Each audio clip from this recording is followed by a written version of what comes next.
नमस्कार। आज तक की बोट यात्रा गंडक नदी में चल रही है और हम पहुंच रहे हैं अरेराज बाबा सोमेश्वर नाथ की नगरी, जहां भगवान राम से लेकर वनवास का दंश झेल रहे पांडवों ने भी पूजा अर्चना की थी। अरेराज गोविंदगंज विधानसभा क्षेत्र में पड़ता है और हम इजरा गांव के घाट पर पहुंच रहे हैं, जहां मतदाताओं से बातचीत करेंगे, उनकी समस्याएं जानेंगे और विधानसभा चुनाव में उनके क्या मुद्दे होंगे ये जानने की कोशिश करेंगे। सुनो हो काका, सुनो हो काकी, सुनो हो चाचा, सुनो हो चाची, ओटमद में कया अधिकार तो हो, ओटमद में कया अधिकार तो हो, ओटमद में कया अधिकार तो हो। हम मौजूद हैं इजरा गांव में, जो कि पूर्वी चंपारण में पड़ता है और गोविंदगंज विधानसभा क्षेत्र का ये गांव है। मतदाता यहां पर मौजूद हैं और हम इनसे बातचीत करने जा रहे हैं कि आखिर इस विधानसभा चुनाव में वो क्या मुद्दे रहेंगे और किस आधार पर वो वोट डालेंगे, उनकी क्या समस्याएं हैं। इजरा के सारे लोग यहां पर मौजूद हैं। आप गोविंदगंज विधानसभा क्षेत्र में क्या मुद्दे होंगे? यहाँ पर बाढ़ का प्रकोप है, जिसे ज्यादातर लोग किसान ही हैं। उनकी समस्या बाढ़ को लेकर के है, बिजली और पावर की है, स्वास्थ्य की है, अस्पताल है तो चिकित्सक नहीं है, बिजली है, बोरिंग है पर उस पर ऑपरेटर नहीं है, उसका जो मशीन सब है वो सब खराब है। कभी सुखाड़ आता है, कभी दहाड़ आता है, इसलिए हम लोग काफी जूझ रहे हैं। गन्ना का समस्या है हम लोगों के साथ, गन्ना का समय से पेमेंट नहीं होता है, चीनी मिलें बंद पड़ी है हमारे यहाँ की। हम लोग यहाँ नारायणी के तट पर हैं, बाढ़ग्रस्त एरिया में हैं और हम लोग किसान हैं।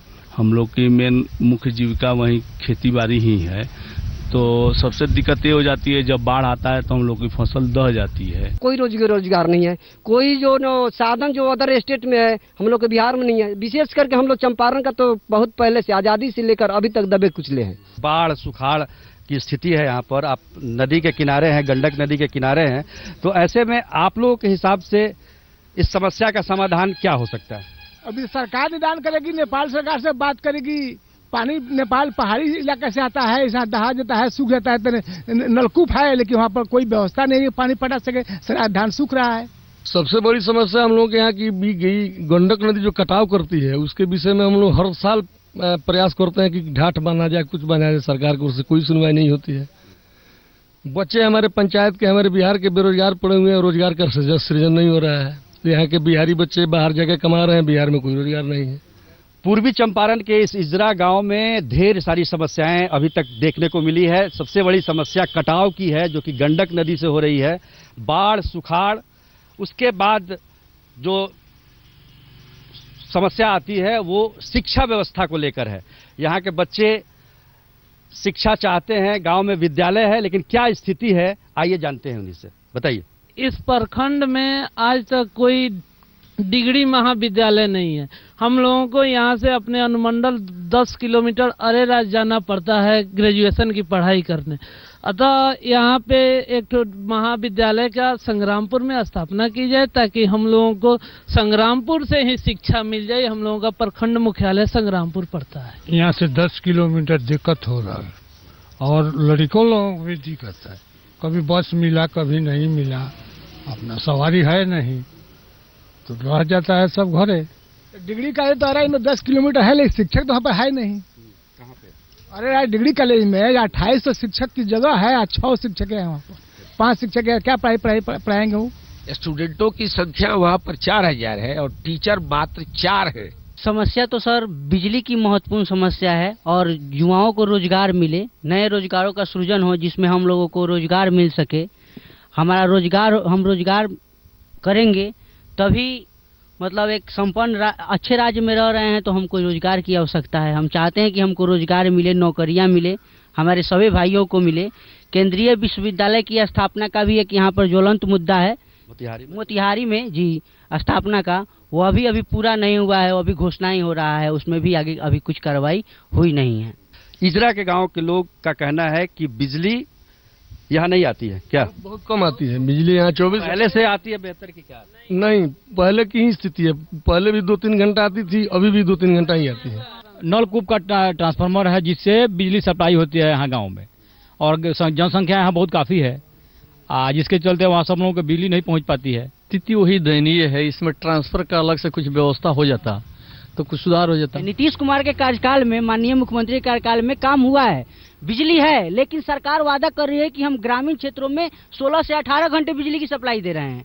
मुश्किल से 2 या 4 घंटे मिल रही है। लोकल फॉल्ट के लिए यहाँ की जनता प्राइवेट मिस्त्री पे आधारित है। प्राइवेट मिस्त्री ना रहे तो फ्यूज उड़ना, ट्रांसफार्मर पे फ्यूज उड़ना, 11,000 के तार पे फ्यूज उड़ना, इस सब के लिए प्राइवेट मिस्त्री पे आधारित है। कल कारखाना खुली,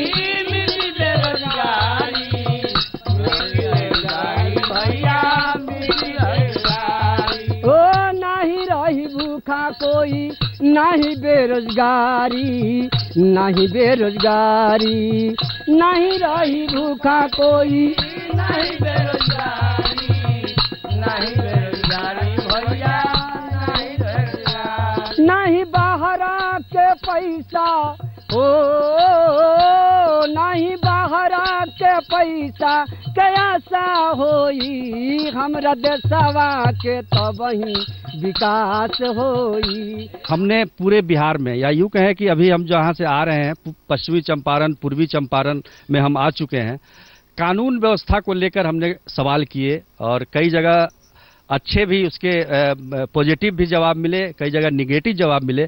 यहाँ के लोग क्या सोचते हैं, कानून व्यवस्था की स्थिति अभी क्या है, खासतौर पर पूर्वी चंपारण के इस इलाके में?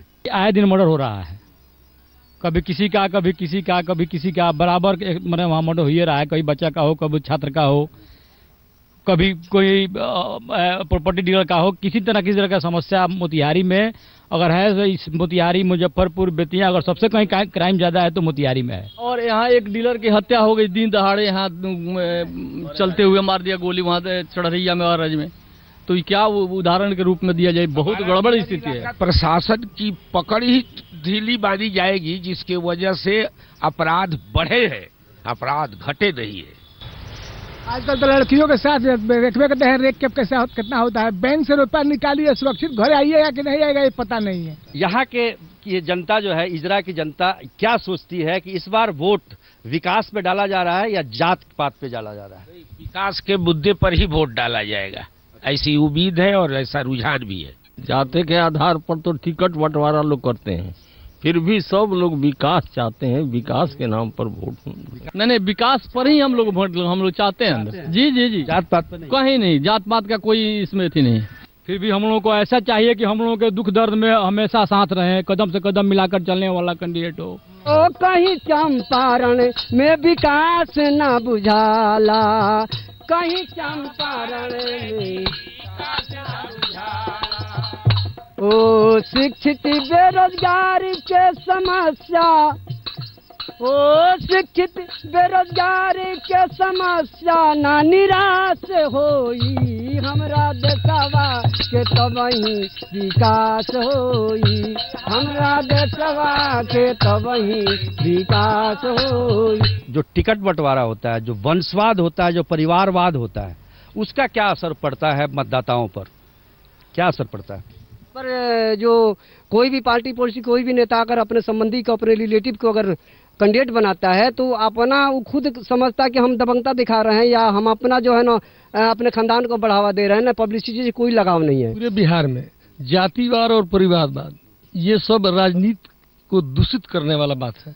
और इस बार मेरे समझ से जात पात का तीर बहुत चल चुका है बिहार में। इस बार मेरे समझ से मेरे पंचायत में या मेरे क्षेत्र में विकास ही लोग चाहेगा, जात पात कोई मुद्दा नहीं रहेगा। विकास के नाम पे दोनों वोट मांग रहे हैं, नीतीश कुमार जो कि एक चेहरा है गठबंधन के, और दूसरी तरफ प्रधानमंत्री नरेंद्र मोदी, वो भी विकास के नाम पे ही वोट मांग रहे हैं। किस पर ज्यादा भरोसा है आप लोगों को, बताइए? नरेंद्र मोदी पर भरोसा है। हाँ, नरेंद्र मोदी पर विश्वास है, भरोसा है उन पर हमको। जी जी, बिल्कुल बिल्कुल नरेंद्र मोदी ही। नरेंद्र मोदी पर विश्वास करते हैं। नीतीश कुमार अगर अपने खुद लेकर के आते, अकेले किसी गठबंधन के साथ, महागठबंधन के साथ अगर नीतीश कुमार खुद अकेले आते तो हम लोगों के लिए बेहतर विकल्प नीतीश कुमार हो सकते थे, क्योंकि उनके राज्य में विकास हुआ है। उन्होंने 7.5 वर्षों तक भाजपा के साथ राज किया है, तब तक विकास तो हुआ है, इसमें कोई शक नहीं है। गोविंदगंज विधानसभा क्षेत्र से बस इतना ही। देश और दुनिया की बाकी खबरों के लिए आप देख